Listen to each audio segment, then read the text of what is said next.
Hello there, my fellow myth and fantasy nerds. My name is Tanner, and I'd like to welcome you back to my YouTube channel. Now, before I begin, no, this is not my usual setup. At the time of filming, I am dog-sitting / house-sitting for my stepmom while she and my dad are away. By the time this video comes out, I'm most likely going to already be home, but for now, here is where I am, and I am happy to be here. Anyway, for this week's video, I thought I would tell a little-known folktale from Lithuania, which, on the one hand, is about a girl who becomes the Queen of Snakes, and on the other hand, explains just how certain trees got their names.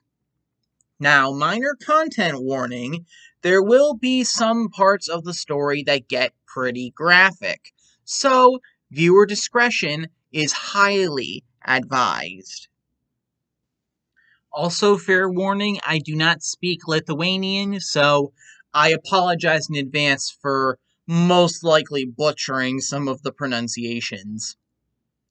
So, as always, please make sure to leave a like on this video, share it with your friends, and subscribe down below. Pretty please! It'll help me make more content for you. And without further ado, here is the story of Eglė, the Queen of Snakes.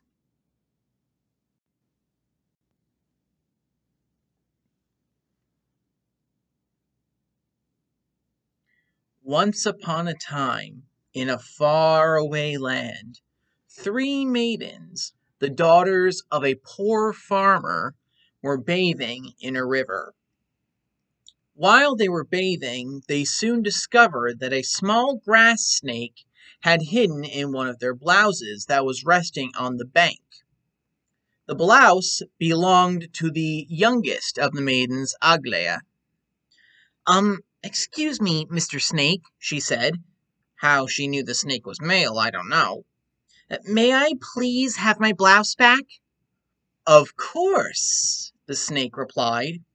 You may have your blouse back on the condition that you promise to marry me. Now, Eglė was hesitant, not to mention shocked and dismayed. How could she, a human girl, marry a snake? Well, I suppose when it comes down to either promising a snake you'll marry him or going home naked, I would honestly probably make the same decision.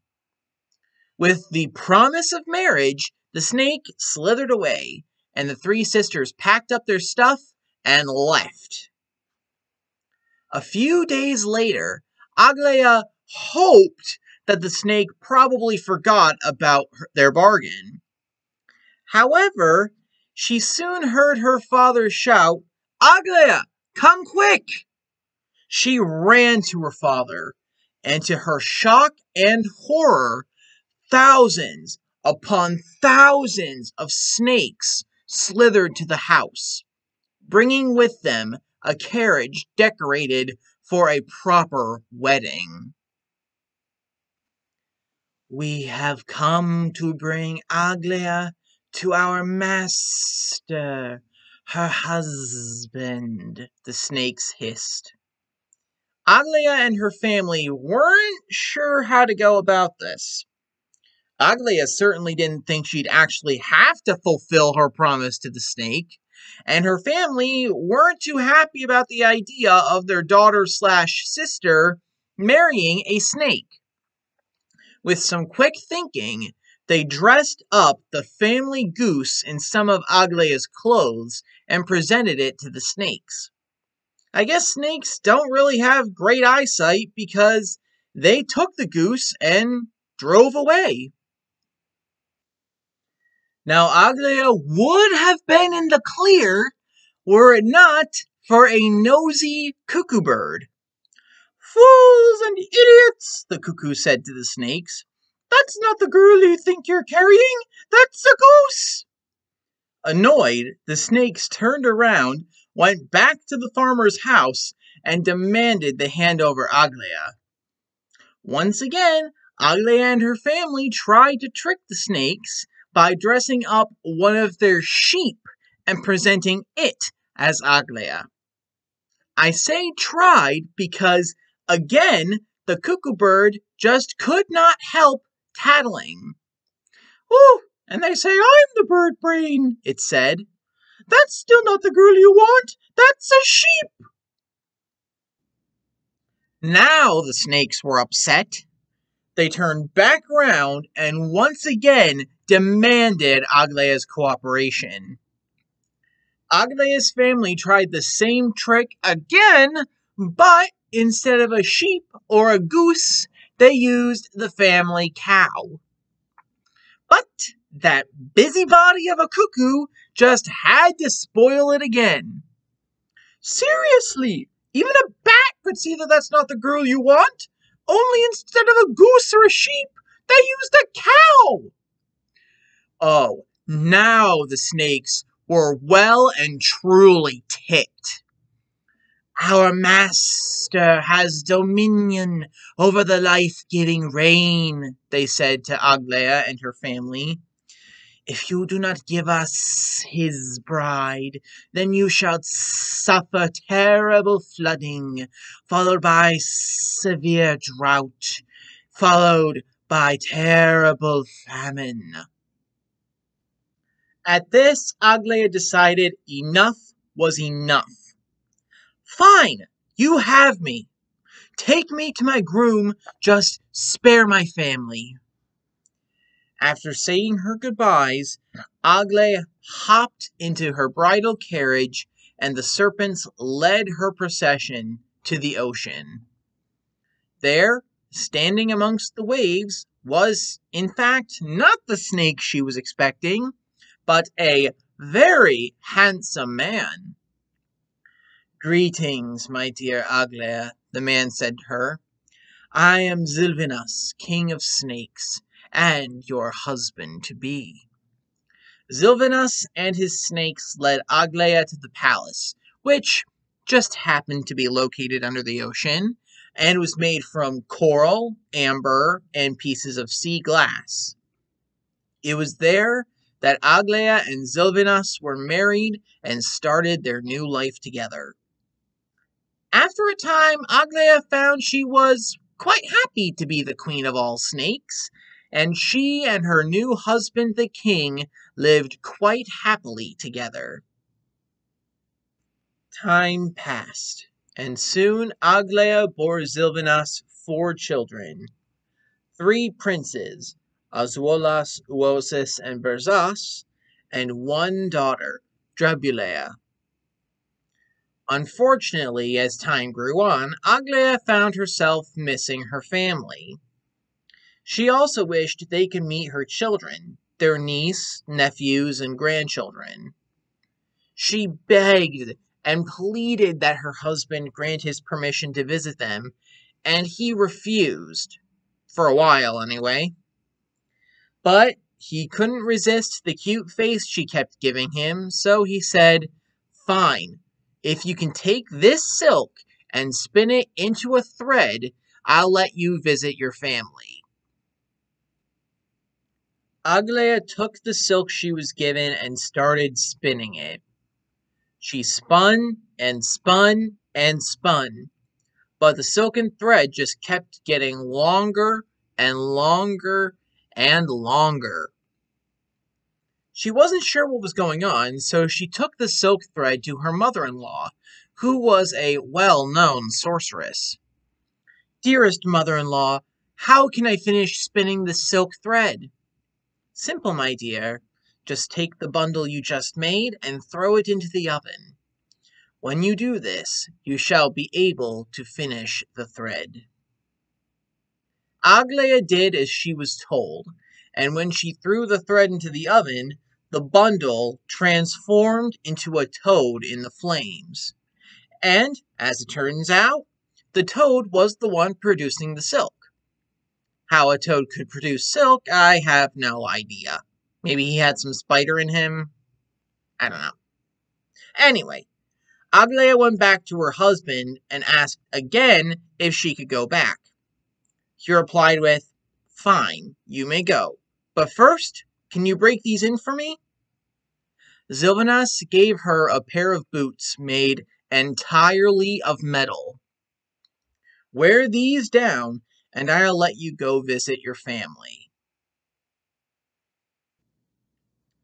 Well, needless to say, no matter how hard Aglaia stomped, danced, and dragged the shoes across the floor, she could do absolutely nothing to them.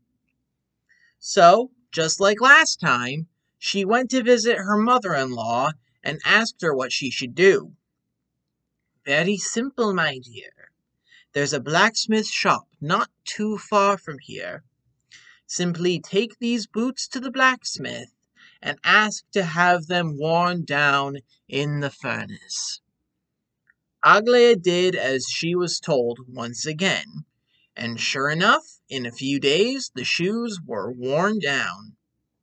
She went to her husband and showed him the worn down boots and asked him again if she could visit her family. All right, I'll let you go. But I certainly don't think you should go visit empty-handed. Why not make a couple pies to take with you? Aglaia thought this was a splendid idea. However, what she didn't know is that Sylvanas had some of his servants take away anything that might be useful to baking pies. No buckets to carry water in, no spoons to measure or mix the dough, no bowls to mix the dough in, no pie pans to put the pie in, no rolling pin to roll out the dough, absolutely nothing. So, Aglaia sought out her mother-in-law yet again and asked for her advice. Very simple, my dear. Take the sieve, line the inside with something waterproof, and you will be able to bring in water to make the dough. Aglaia took her mother-in-law's advice, and, as with the previous two tasks, she was able to make two beautiful pies, one filled with savory rabbit stew, and one filled with sweet, delicious berries. When Sylvanas saw these pies, he finally relented and told his queen, very well, now that you have successfully spun the silk, worn down the metal boots, and baked a pie with no utensils, I shall allow you and the children to visit your side of the family. The king of snakes and his entourage led Aglaia and the children to the beach, but Sylvanas refused to leave the surf. I'm sorry, my dears, I can't go with you. I fear how the family might react if I came with you. But, father, Princess Drabulea asked, how will we get home if you don't come with us? Sylvanas smiled at his daughter, and then looked at her brothers and her mother. Very simple, my dear. In 9 days' time, return to this beach and sing the special song your grandmother taught me. Sylvanas, O Sylvanas, great king of snakes, if you're alive, let the sea foam white as milk. If you're dead, let the sea foam red as blood. Simply sing this, and if the sea foams as white as milk, know that I will return to bring you home. But please promise me you won't tell anyone else about this, because if you do, I fear what might happen. Aglaia and her 4 children each made this promise, said their goodbyes, and left for her family's farm, with Sylvanas sinking below the waves behind them. Her family was so surprised by her visiting and so glad to see her again and meet her children that they immediately welcomed them. Aglaia was so happy to be with her family and her old friends again, and she barely noticed the 9 days flying by. Her family noticed, though. and they immediately started coming up with plans to keep her and her children with them for as long as possible. They knew there must be some way Aglia and the children could go home, and they only needed to pry the secret out of them. First, they asked the oldest prince, Azuolas, but no matter how much they coaxed, complained, tempted, or threatened, he would not tell them the secret. They then asked the second oldest, Uosis, and then the third oldest, Berzas, all to no avail. Finally, they set their sights on young Princess Drebulea. At first, it looked as though she would be as strong of will as her brothers. However, as soon as the threats started coming in, she immediately told them the secret, breaking the promise she made to her father out of fear for her own life. Aglea's 12 brothers made their way to the ocean, carrying pitchforks, scythes, and other farming tools.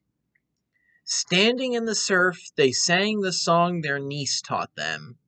And when Zilvanas appeared out of the waves, accompanied by milk-white foam, his brothers-in-law set upon him, and there the king of snakes met his end.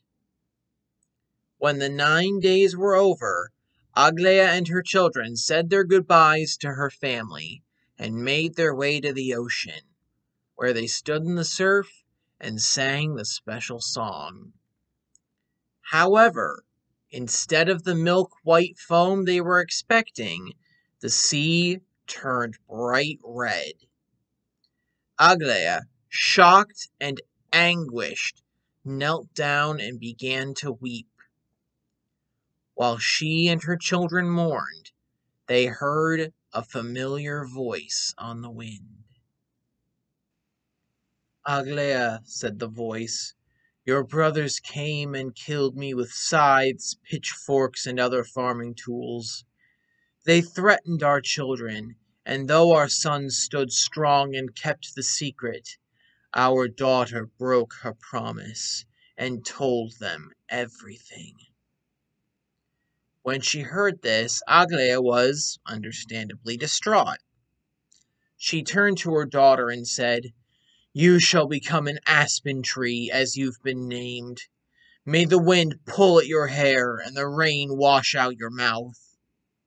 She then turned to her sons and said, "You shall also become the trees of your namesake. Azuolas become the mighty oak, Uosis the proud ash, and Berzas the regal birch. You were strong in keeping your promise, and so you will be strong in your new forms. As for me, I shall be as my namesake, the queenly fir tree." No sooner had she said this than it was done. The 3 princes, the young princess, and their mother the queen became 5 trees. To this day, the oak, ash, and birch trees are 3 of the strongest and hardiest of trees, whereas the aspen quivers and shakes with the slightest breeze, just as the princess quivered and shook before she broke her promise. And there we have it. That was the story of Aglia, the Queen of Snakes. If you liked this video and you want more, please consider leaving a like and subscribing down below so you don't miss any new content from me. Also, if you have any other ideas you want to see in any future videos, please leave your suggestions in the comments down below. Who knows? It might just happen. Alright. Well, that's all the time I have for this video, so I'll see you all next week with some brand new content for you. See you guys then.